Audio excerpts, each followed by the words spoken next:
Anti-abortion laws are killing, torturing women. The UN has declared that access to legal and safe abortion is intimately linked to the right to be free from torture, a right denied by many states. Here's a summary of the article. Abortions are banned entirely, and women found guilty or suspected of having an abortion can be prosecuted for attempted murder.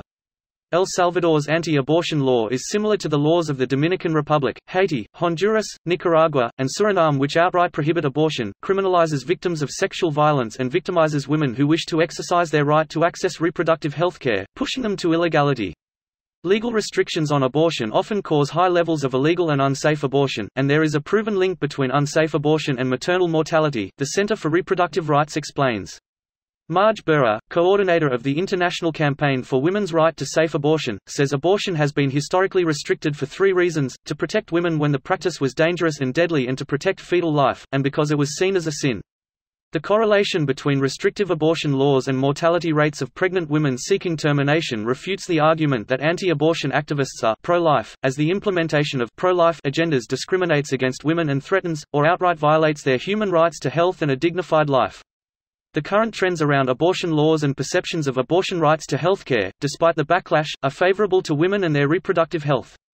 In 14 countries where unsafe abortion is prevalent, 40% of women who have an abortion develop complications that require medical attention, according to the Guttmacher Institute. This post received a score of 5,844, with an upvote ratio of 87%. Here are the top comments in response to this article.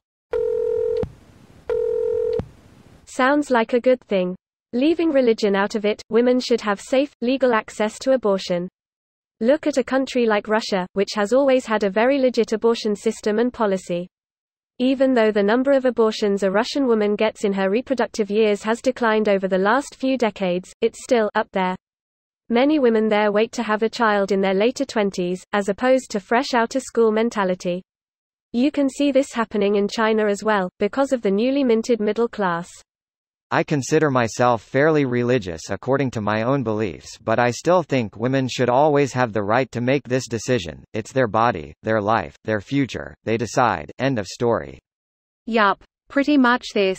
Whether a woman goes through this is none of my business. If it's illegal, they'll still go through it, but with sketchier and much more dangerous methods. Banning abortion won't make it disappear. It'll only make it more dangerous. Like drugs.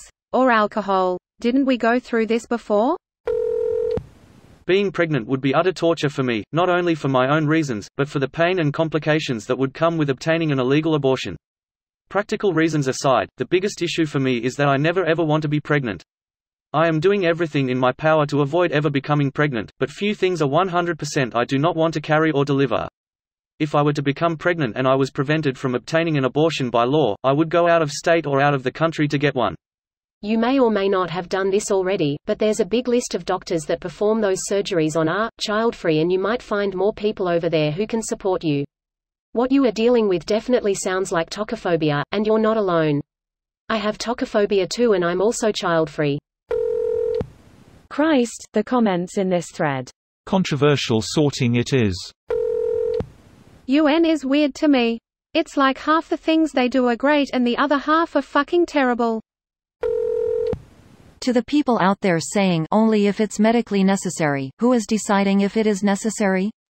Their doctor, who could easily say, yes, this is necessary, unless you're also advocating for having an independent board investigate every procedure beforehand to determine if it's medically necessary, in which case you're probably going to increase deaths in cases that are incredibly medically necessary, all while adding an incredibly unnecessary amount of bureaucracy between a patient and their treatment.